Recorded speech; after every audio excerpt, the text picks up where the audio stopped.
Welcome, Paul.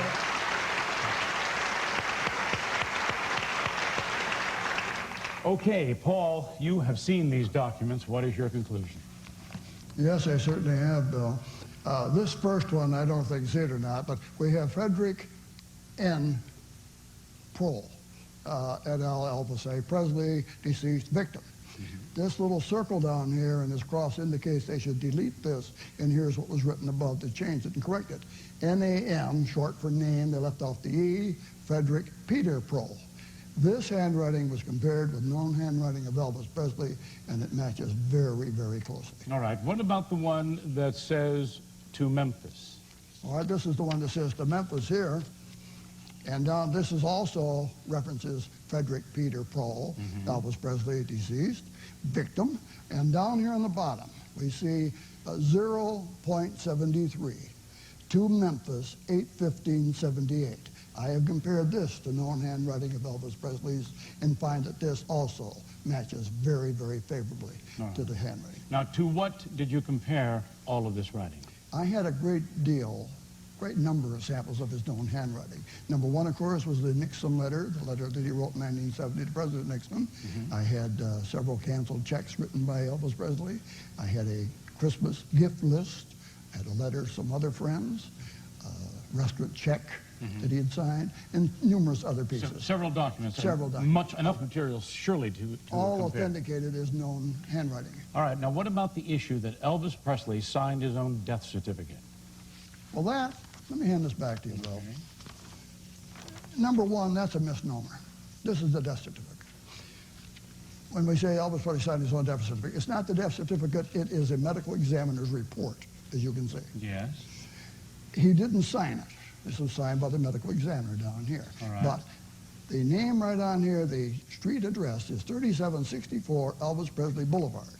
That, I believe, is in Elvis Presley's own handwriting. Also over here under occupation entertainer. They both match up very closely to known handwriting. All of it was, in your professional opinion, Elvis Presley's handwriting? Yes, it was. Okay. Now, Paul's findings were corroborated by handwriting analyst Sheila Lowe. Now, Ms. Lowe is qualified by the California Supreme Court as an expert witness in document examination. We asked Ms. Lowe to compare 10 pages of questionable handwriting notations made in the estate of Elvis Presley inventory dated December 19th, 1977, with a known verified sample of Elvis Presley's handwriting. Each document was viewed with transmitted light on a light table and examined under a microscope.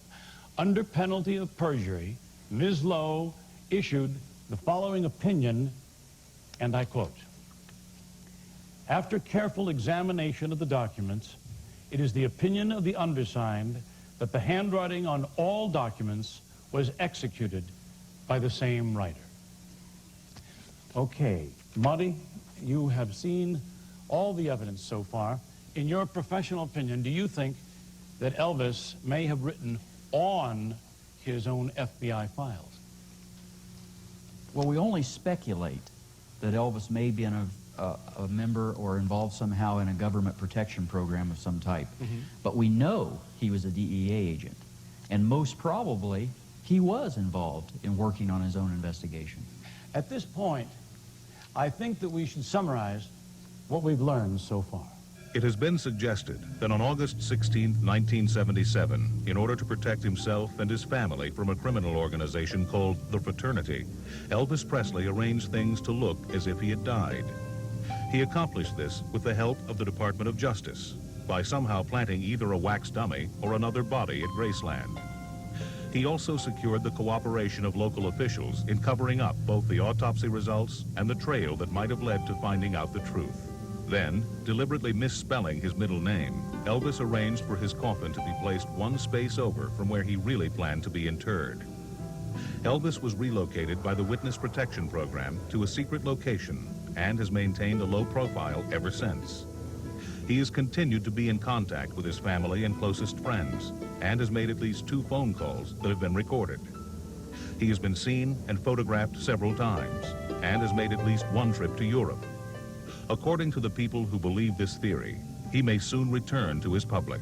How many of you now think there's a chance that Elvis Presley might still be alive. Would you raise your hands, please? That's an amazing percentage change. Now, I've been asked many times, Bill, isn't this show exploiting Elvis's death? Yes, was my feeling. In fact, when I was first asked to host this program, I said no for exactly that reason. But then a body of evidence was presented to me that made the circumstances of August 16th, 1977 debatable.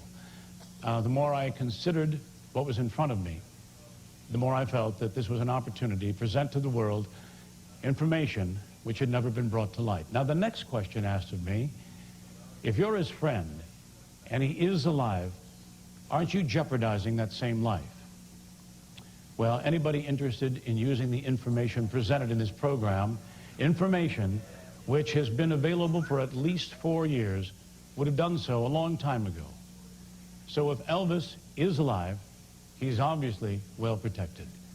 Now, certain evidence seen here even suggests that Elvis himself may be reaching out. If anything can be said of this program, hopefully, is that we have left his life with dignity. And I thank you.